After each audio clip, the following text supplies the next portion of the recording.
കാർണവരെ കൊന്ന സംഭവത്തിൽ ആ കാർണവർ എന്ന് പറയുന്ന വ്യക്തിയെ കൊന്ന സന്ദർഭത്തിൽ അന്ന് വലിയ പ്രതിഷേധം ജനങ്ങളുടെ ഉണ്ടായതാണ്. കാർണവരെ കൊന്ന സംഭവത്തിൽ അദ്ദേഹത്തിൻ്റെ മരുമകളെയാണ് പോലീസ് അറസ്റ്റ് ചെയ്ത് കേസ് നടത്തി 3 ജീവപര്യന്തം നൽകിയത്. ആ 3 ജീവപര്യന്തം നൽകിയ കേസിലെ പ്രതിയെ വെറുതെ വിടാൻ വേണ്ടി ക്യാബിനറ്റ് തീരുമാനിച്ച് ഗവർണർക്ക് അയച്ചു എന്നുള്ളത് വളരെ ഗൗരവമായ വാർത്തയാണ്. ഒരിക്കലും അത് ഗവർണർ ഒപ്പിടാൻ പാടില്ല, അംഗീകരിക്കാനും പാടില്ല. 3 ജീവപര്യന്തം ഉള്ള ഒരു വ്യക്തി 1 ജീവപര്യന്തം പോലും അനുഭവിക്കുന്നതിന് മുമ്പ് തന്നെ അയാളെ ക്യാബിനറ്റ് കൂടി വെറുതെ വിടാനുള്ള തീരുമാനം ഒരിക്കലും അംഗീകരിക്കാൻ കഴിയില്ല. മനുഷ്യത്വരഹിതമായ കാര്യമാണ്. ഭാസ്കരക്കാരനവരെ കൊന്ന കേസിലെ പ്രതി എന്തടിസ്ഥാനത്തിലാണ് ഗവൺമെൻറ് ഇളവ് നൽകാൻ പറയുന്നത്? ഒരു കൊലപാതക കേസിലെ പ്രതിയെ വെറുതെ വിടാൻ എന്തടിസ്ഥാനത്തിലാണ് സംസ്ഥാന ഗവൺമെൻറ് ശുപാർശ ചെയ്യുന്നത്, ക്യാബിനറ്റ് ശുപാർശ ചെയ്യുന്നത്? കേട്ടുകേഴ്വിയില്ലാത്ത കാര്യമല്ലേ?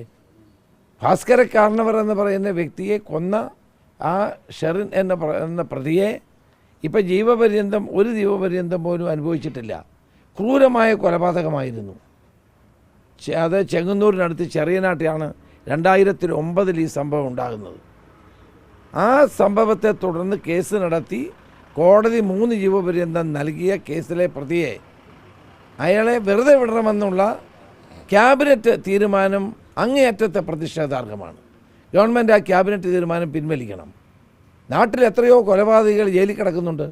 അവർക്കെല്ലാം വിടുതൽ നൽകാനാണോ സർക്കാർ ഇവിടെ ഉള്ളത്? ഈ 3 അങ്ങനെയാണ് നാളെ ചെന്താമരയും കുറച്ച് കഴിഞ്ഞ് ഗവൺമെൻറ് ഇതുപോലെ ഇടപെട്ട് പിൻവലിക്കുമല്ലോ. ജീവപര്യന്തം തടവുകാരായി ഉള്ള പ്രതികളെ മുഴുവൻ ക്യാബിനറ്റ് കൂടി വെറുതെ വിടണമെന്ന് പറയാം. എന്തടിസ്ഥാനത്തിലാണ്? ഒരു രാഷ്ട്രീയ കേസാണ് എനിക്ക് മനസ്സിലാവും. ഭാസ്കരക്കാരനവരെ കൊന്നത് വ്യക്തിപരമായ വിരോധമായിരുന്നു. 2009 നടന്ന സംഭവമാണ്. ഞങ്ങളുടെയൊക്കെ വീടിനടുത്ത് നടന്നൊരു സംഭവമാണ്. ആ പ്രതിയെ ഒരു കാരണവുമില്ലാതെ ആരുടെ ശുപാർശയിലാണ് ഇത് ചെയ്തതെന്ന് മുഖ്യമന്ത്രി വ്യക്തമാക്കണം. ആരാണ് ഈ ഉന്നതൻ എന്നറിയണം. മന്ത്രിസഭയിലെ ഒരു ഉന്നതനാണ് എന്നാണ് ഇപ്പോൾ പുറത്തു വരുന്ന വാർത്ത.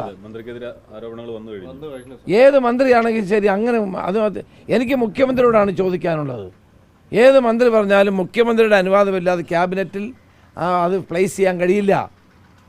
അപ്പോൾ ആഭ്യന്തര വകുപ്പിൻ്റെയും ജയിൽ വകുപ്പിൻ്റെയും ചുമതല വഹിക്കുന്ന മുഖ്യമന്ത്രിയാണ് ഒന്നാമത്തെ പ്രതി. നിഷ്ഠൂരമായ നിലയിൽ, എൻ്റെ വീടിനടുത്താണ് ഈ സംഭവം, നിഷ്ഠൂരമായ നിലയിലാണ് ഭാസ്കരക്കാരനവരെ കൊന്നത്. ആ പ്രതിക്ക് 3 ജീവപര്യന്തം കിട്ടിയിട്ട് ആ സ്ത്രീയെ പുറത്തു വിടണമെന്ന് പറഞ്ഞാൽ എന്തടിസ്ഥാനത്തിലില്ല. തന്നെയുമല്ല, അവർക്ക് എന്നും പരോള് കിട്ടുമായിരുന്നു.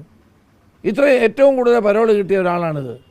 ഈ സ്ത്രീക്ക് എങ്ങനെയാണ് ഇവർക്ക് ഇത്രയും പരോള് കിട്ടിയത്? ഈ ഉന്നതനായ ആളാരാണ്? ഈ ഉന്നതൻ മന്ത്രിസഭയിലെ അംഗമാണെങ്കിൽ അത് പുറത്തു വരണം. അതുകൊണ്ട് ഒരു കാരണവശാലും ഇത് അനുവാദം കൊടുക്കരുതെന്ന് ഞാൻ ഗവർണറോട് ആവശ്യപ്പെടും. ഇത് ഞങ്ങളുടെ നാട്ടിൽ നടന്ന ഏറ്റവും വലിയ നിഷ്ഠൂരമായൊരു കൊലപാതകമാണ്. ഇതൊരിക്കലും അംഗീകരിക്കാൻ കഴിയില്ല. ഇതിന് മറുപടി കേരളത്തിൻ്റെ മുഖ്യമന്ത്രി പറയണം. നാളെ ഈ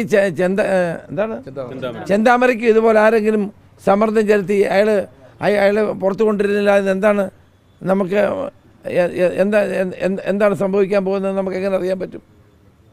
അപ്പം ജയിലിൽ കിടക്കുന്ന ജീവപര്യന്തം തടവുകൾ ശിക്ഷയ്ക്ക് വധശിക്ഷയ്ക്ക് വിധിച്ചിട്ടുള്ള ആളുകളെ പുറത്തു വിടാനുള്ള ഈ നടപടി മുഖ്യമന്ത്രി ഉപേക്ഷിക്കണം.